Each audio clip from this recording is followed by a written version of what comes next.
Om Ajnanatimirandasya Gyananjanasalakaya Chakshurmilitam Yena Tasmai Shri Gurave Namaha Shri Chaitanya Manobishtam Stapitam Yena Bhutare Swayam Rupa Kadamaya Dadati Swapadantikam Vandeham Shri Guru Shri Yotam Padakamalam Shri Guru Vaishnavam Cha Shri Rupam Shagrajatam Shadana Raghunatam Vitam Tasajivam Sadvaitam Shavadhutam Parijana Saitam Krishna Chaitanya Devam Shri Radha Krishna Padamsa Gana Lalita Shri Visakha Visamcha He Krishna Karuna Sindhu Dinabandhu Jagapate Gopisa Gopika Kanta Radha Kanta Namastate Tapta Kanchana Gauragi Radhe Vrindavaneshwari Vishwanushate Devi Pranamami Hari Priye Panchakarmatarubhyascha Kripasindhubhya evacha Patitanam pavanebhyo Vaishnavebhyo namo namaha Namo Mahavadanyaya Krishna Prema Pradayate Krishnaya Krishna Chaitanya Namine Gaura Tvise Namaha Jaya Shri Krishna Chaitanya Prabhu Nityananda Shri Advaita Gadadhara Shri Vasadi Shri Gaura Bhaktavrinda Hare Krishna Krishna Krishna Hare Hare Hare Rama Rama Rama Hare Hare Om Namo Bhagavate Vasudevaya Om Namo Bhagavate Vasudevaya Om Namo Bhagavate Vasudevaya. Hare Krishna, berkaitan dengan hal ini kita akan membaca satu sloka dari bab 7 Srimad Bhagavad Gita menurut aslinya, yang akan langsung baca dan artinya, kemudian penjelasan dari Srila Prabhupada. Balam balavatacaha kamaraga vivarjitam dharma virudho bhutesu kamosmi bharatar samaha. Sangat disini. Balam balavatacaha kamaraga vivarjitam dharma virudho bhutesu kamosmi bharatar samaha. Shri Krishna bersabda, aku adalah kekuatan orang yang kuat, bebas dari nafsu dan keinginan. Aku adalah hubungan suami istri yang tidak bertentangan dengan prinsip-prinsip keagamaan. Wahai Prabu dari keluarga Bharata Arjuna. Penjelasan yang maha karunia Srila Prabhupada Kijai. Kekuatan orang yang kuat hendaknya digunakan untuk melindungi orang yang lemah dan bukan untuk mengadakan ancaman pribadi. Begitu pula hubungan suami istri menurut prinsip-prinsip keagamaan dharma hendaknya digunakan untuk berketurunan dan tidak digunakan untuk tujuan lain. Kemudian tanggung jawab orang tua ialah menjadikan keturunan sadar akan Krishna.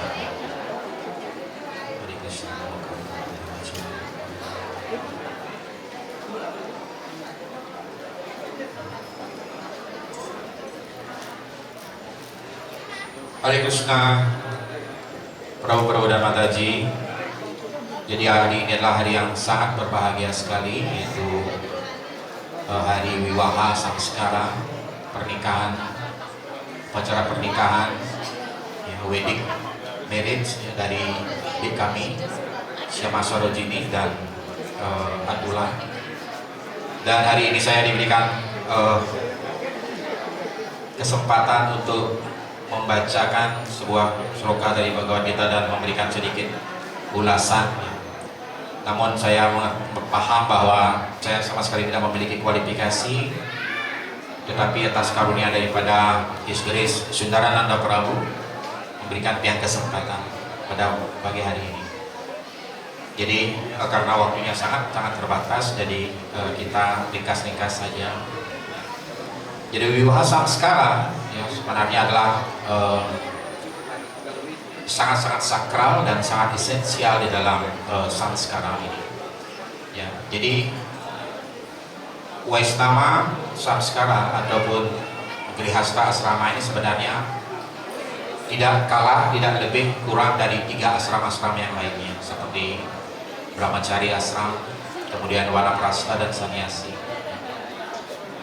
Dan kemudian bagaimana pentingnya Grihasta asrama ini, karena bahkan di dalam pengikut daripada Sri Chaitanya Mahaprabhu hampir 90% adalah Grihasta ya, seperti Sriwas Pandit, seperti Sarvabhauma Bhattacharya, Advaita Acharya, Ramananda Rai, Siwananda Sena dan lain-lainnya. Dan juga di dalam garis perguruan Acharya Gaudiya Vaishnava, seorang Acharya yang ideal seperti Srila Bhaktivinoda Thakur sendiri pun adalah merupakan seorang Acharya. Nah, jadi dijelaskan Wiwaha Samskara ini adalah di antara 12 samskara, dia adalah yang paling unik sebenarnya, Wiwaha Samskara ini. Karena di dalam Wiwaha Samskara ya, kita mempertemukan 2 orang. Biasanya di dalam Manuslamita dijelaskan ketika seseorang bisa disebut sebagai manusia ketika dia melewati samskara-samskara yang telah ditetapkan di dalam prinsip-prinsip Weda. Jadi biasanya samskara yang lainnya dilaksanakan 1 orang. Ketika bayi baru lahir, nama Karana, Simantano Yohana, nama Persana dan yang lain-lainnya ya. Pemberian nama, gunting rambut dan yang lainnya, mereka dilakukan sendiri. Tetapi di dalam Wiwaha Samskara ini 2 orang yang disamskara. Jadi ada 2 kepribadian. Nah, jadi dijelaskan ini merupakan suatu hal yang tidak mudah, mempersatukan persepsi, mempersatukan 2 karakter di dalam satu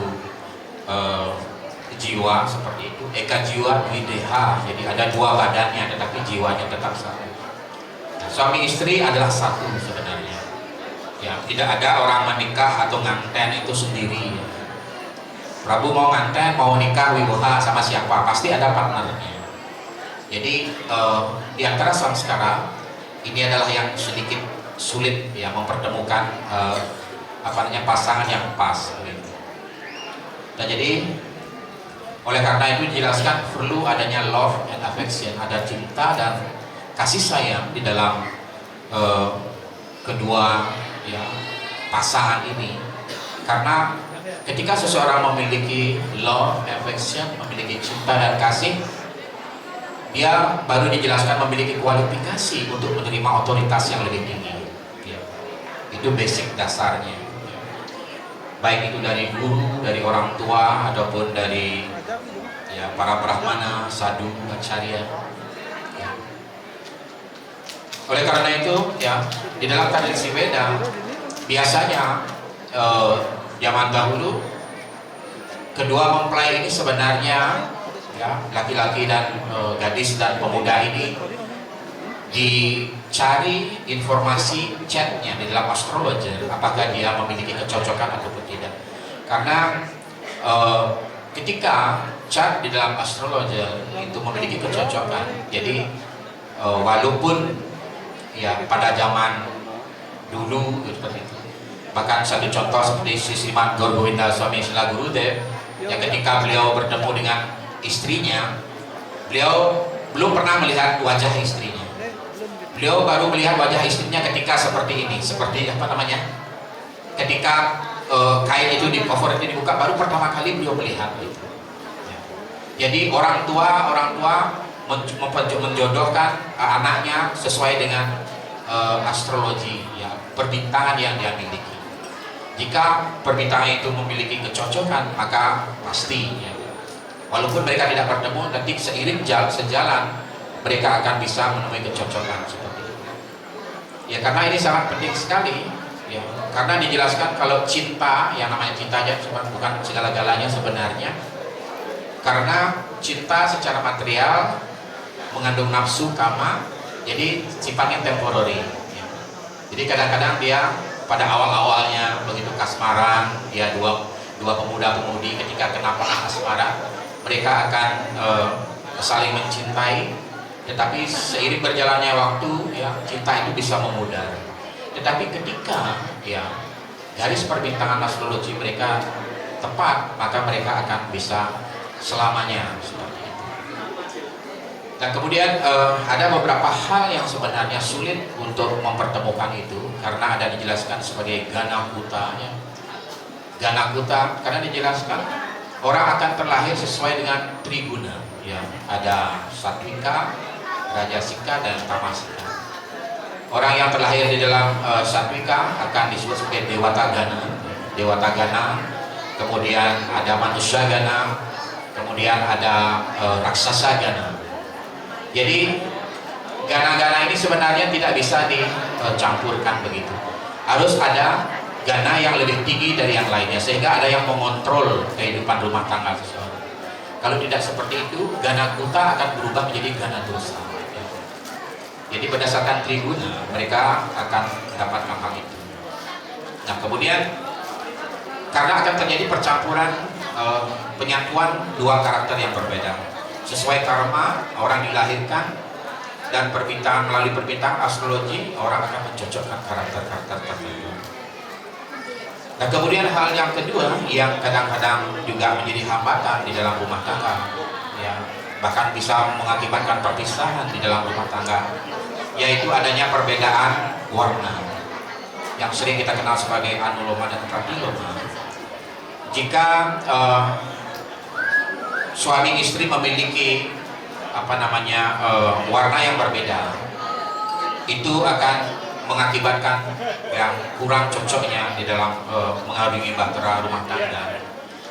Jadi seperti itu. Jadi dianjurkan jika seseorang harus sebaiknya dia menikah dengan orang yang memiliki warna yang sama. Ya, satu contoh seperti Maran Yayati dan putri dari Sukracari Dewayani.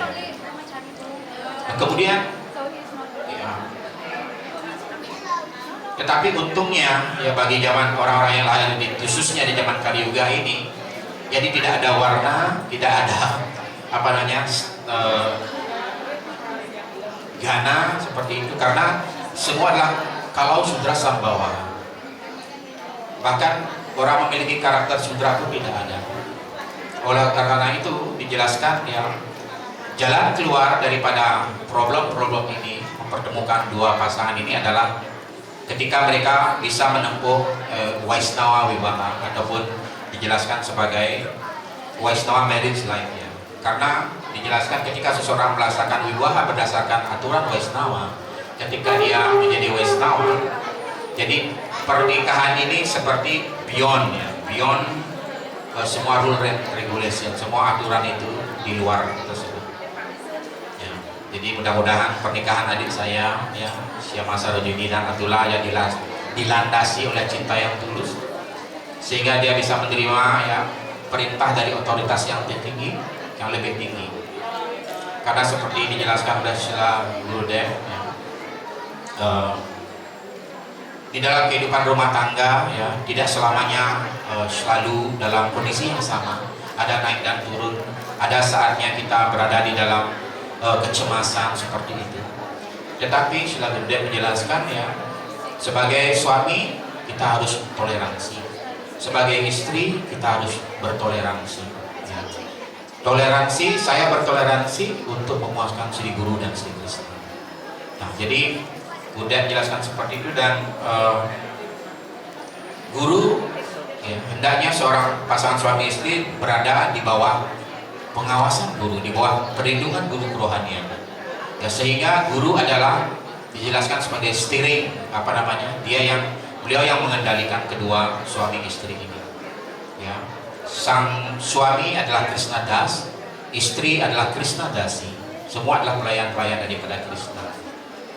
Nah, seperti itu. Untuk menyingkat ini, sebenarnya ada beberapa hal yang menarik, banyak hal dari prosesi wiwaha ini. Tetapi satu hal yang sangat menarik yang ingin sampaikan di saat ini adalah ketika kedua mempelai ya mengucapkan janji suci. Ya.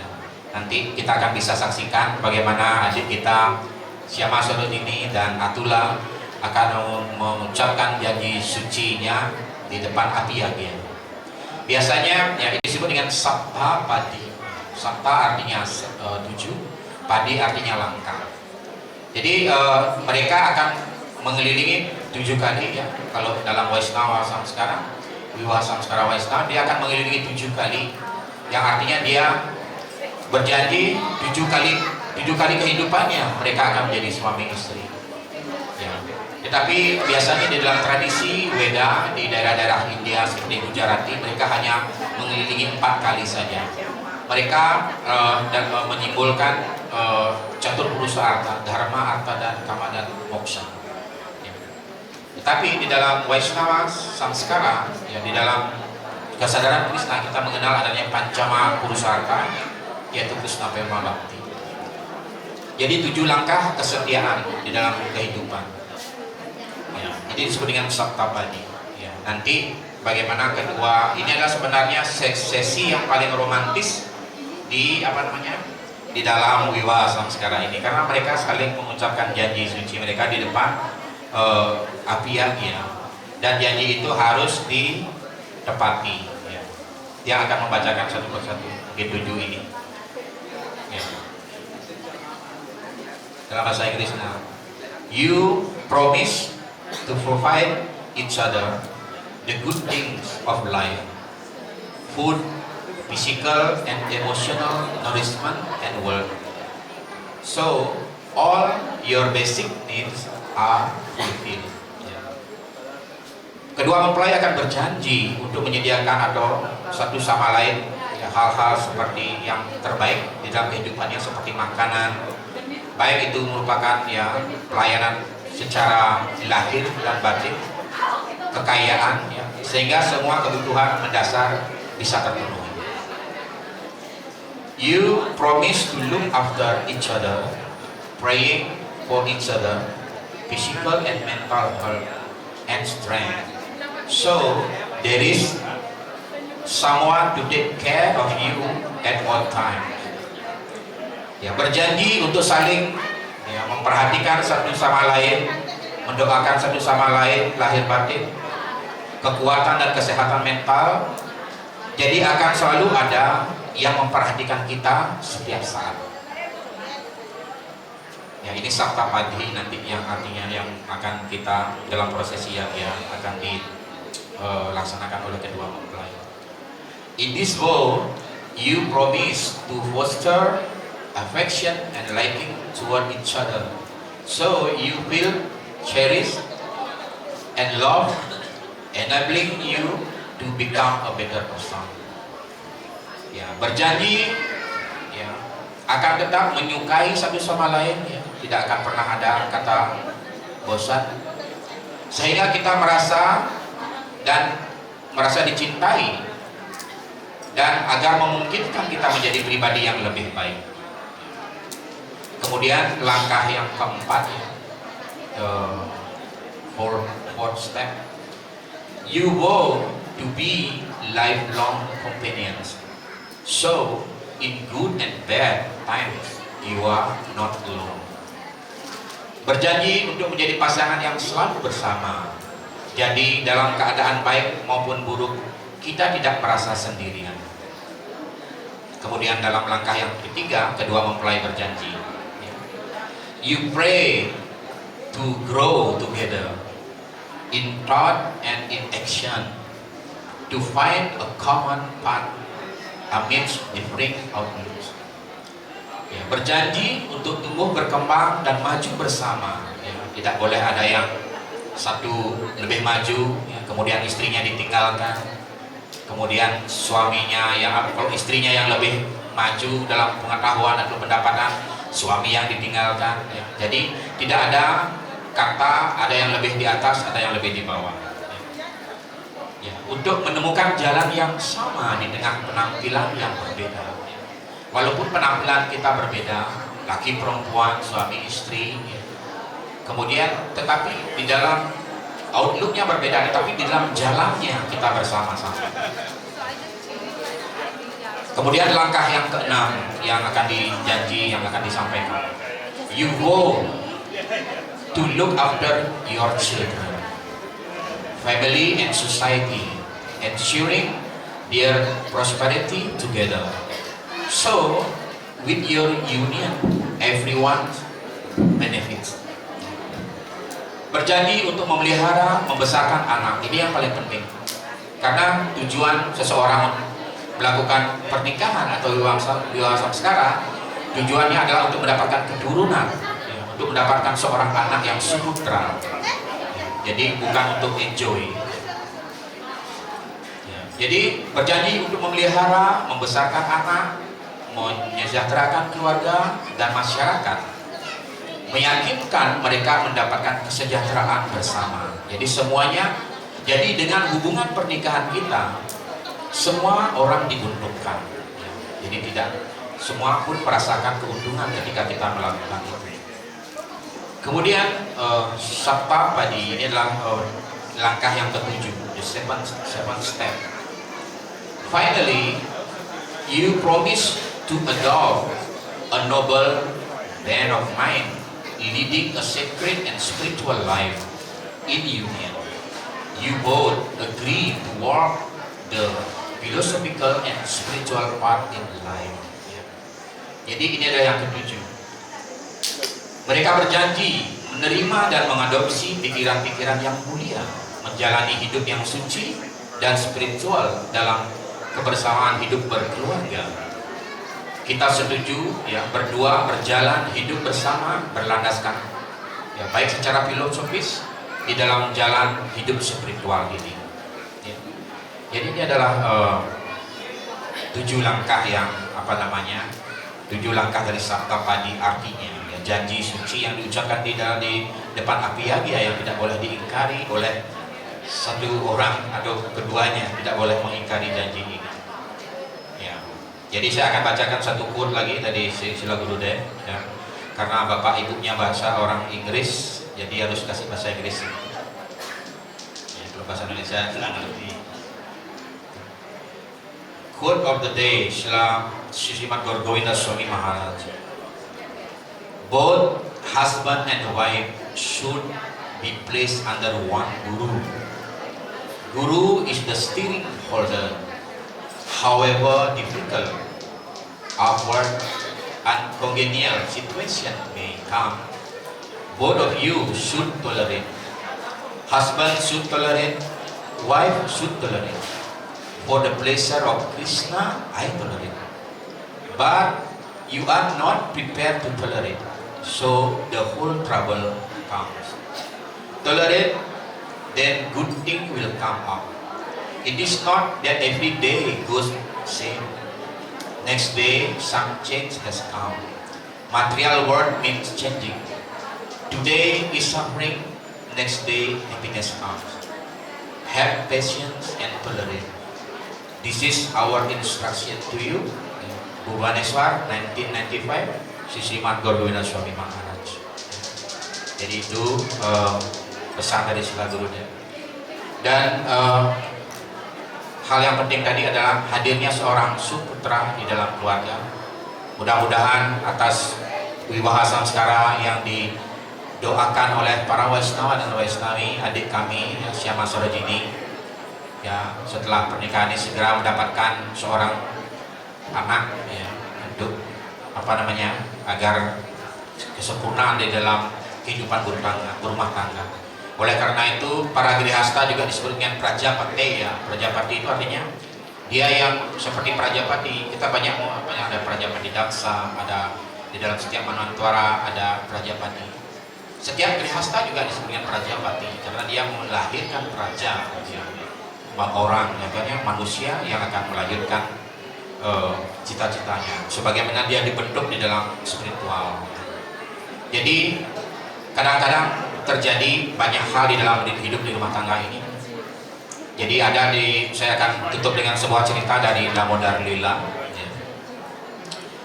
Ketika Ibu Yasoda mengikat Krishna di lumpang kayu, kemudian singkat cerita Krishna merangkak melewati 2 pohon Arjuna, kemudian pohon Arjuna tumbang. Ya. Jadi ketika 2 pohon Arjuna ini tumbang, hampir menimpa Krishna, Sri Damodar yang kecil.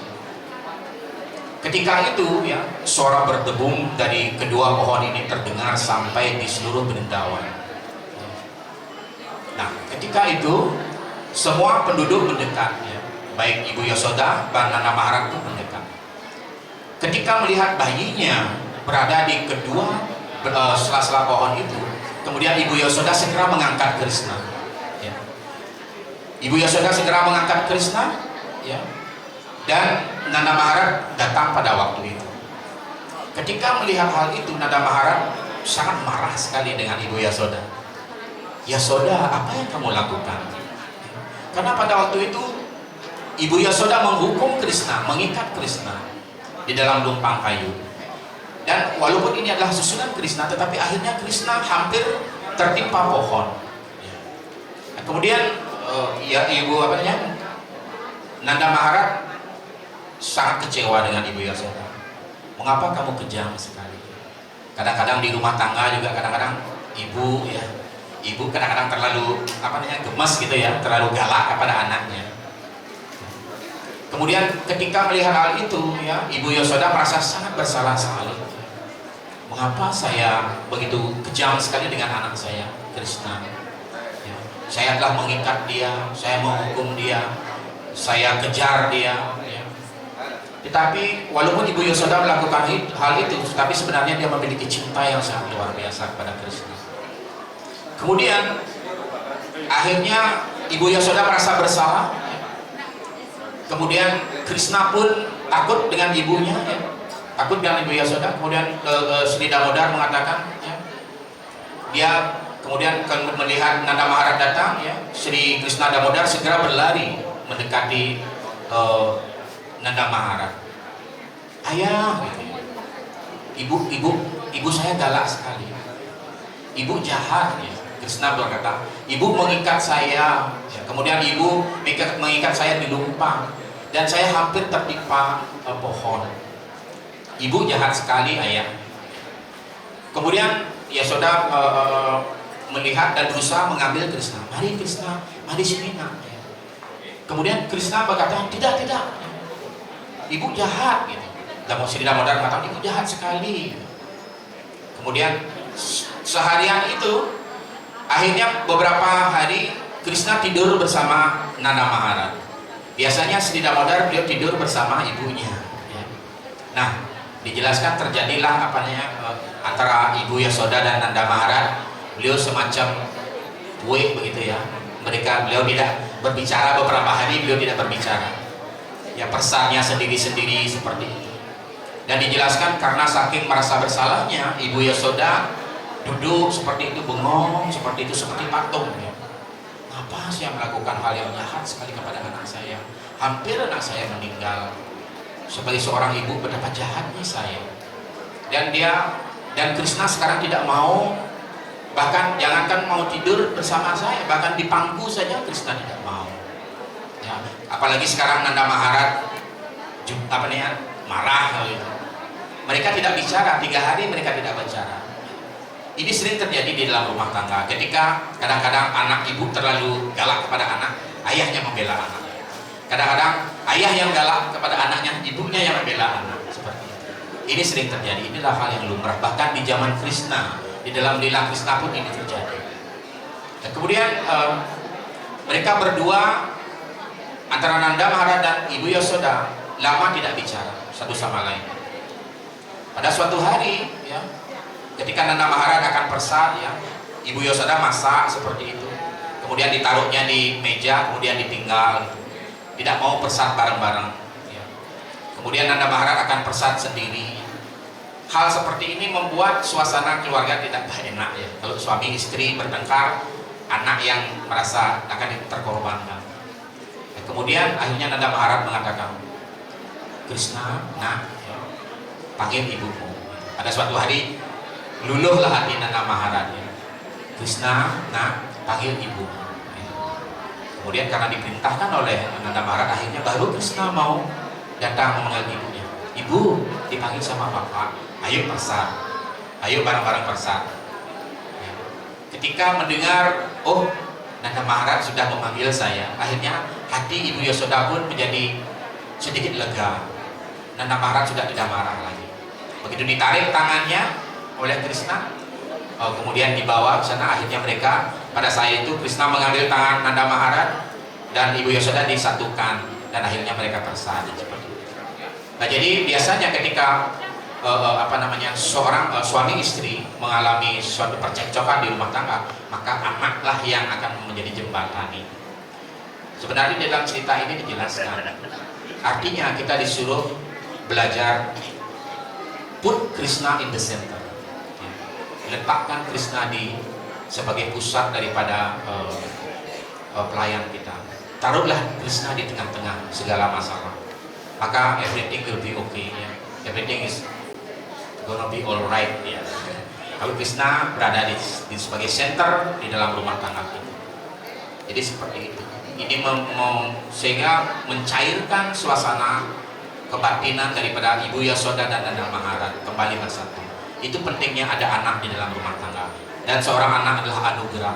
Seorang grihasta, suami istri, jangan berpikir untuk tidak memiliki anak di dalam wiwaha. Setelah wiwaha dikasih jadwal caturti, lanjutkan agar segera lahir seorang Waisnawa yang agung. Ketika Prabu Udawa, Otri kita ini, beliau menikah sama Mataji beliau, Mataji Sitila di Puri, di Ucok, ya, Mataji Kamalalaya. Waktu itu ya, Bhakti Swarup Damodar Maharaj beliau hadir di sana. Beliau sempat berkata, ya, kedua mempelai ini kalian boleh memiliki 1000 orang anak sekalipun, tidak apa-apa, asalkan kalian bisa melahirkan anak yang seperti Bhakti Siddhanta Saraswati. Beliau cukup, kamu bisa melahirkan anak seperti Bhakti Siddhanta Saraswati, ya kamu bisa nyetak 1000 anak, kata beliau. Oke, mungkin itu yang bisa yang sampaikan sedikit, hanya sekedar untuk yang melengkapi acara kita pada siang hari ini. Jadi sekali lagi kami mohon doa Prabu dan Madaji, para Waisnawa dan Waisnawi, kepada senior Waisnawa yang hadir juga di sini, yang memberkati, agar memberkati dan memberikan doa restu kepada kedua mempelai, ya, adik kami Atula dan Syama. Dan yang teringat sebuah cerita bagaimana sebenarnya acara besar yang zamannya Nila Prabu Sundarananda dan Madaji Premanjari. Jadi karena beliau adalah seorang penyembah yang sangat tekun di dalam acara Krishna ini, bantuan datang dari segala penjuru. Saya ingat dengan kisah Narsin Mehta yang menikahkan putrinya, sedangkan mereka dari keluarga miskin. Tetapi Narsin Mehta rajin membaca Srimad Bhagavatam, ya. Tetapi akhirnya apa? Krishna dan Balaram datang memberikan, menyiapkan segala sesuatu untuk pernikahan putrinya. Saya lihat hal yang hampir sama. Prabu Sundarananda baca Bhagavatam aja, ya. Tetapi dalam pernikahan ini beliau dibantu oleh banyak penyembah, dikirim oleh Sri Krishna Balaram, dikirim oleh Sri Radharaseswara. Dan semoga, ya, pernikahan wiwaha ini mendapatkan restu daripada Sri Guru, Sri Gauranga Waisnawa Acharya, dan dari Sri Radharaseswara, sehingga mereka bisa menjadi keluarga yang berbahagia, happy grihasta life di dalam kesadaran Krishna ini. Baik, yang akan tidak berlama lagi agar tidak menghambat jalannya upacara. Terima kasih banyak Prabu dan Madaji mau mendengarkan sampai saat ini, dan mohon maaf seandainya ada kata-kata yang salah. Yang haturkan wanca kalpataru biasca, kripa sindhu biayawaca, patitanam pavanebhyo asnebhyo. Jai Sri Sri Radharaseswar ki, Sri Jagannath Baladev Subhadra Devi Sudarshan Chakra ki. Sri Gaura Nitai ki, Srila Prabhupada ki, Srila Gurudev ki, Nitai Gaur Premanande, Hari Hari. Semua dah Hari Krishna.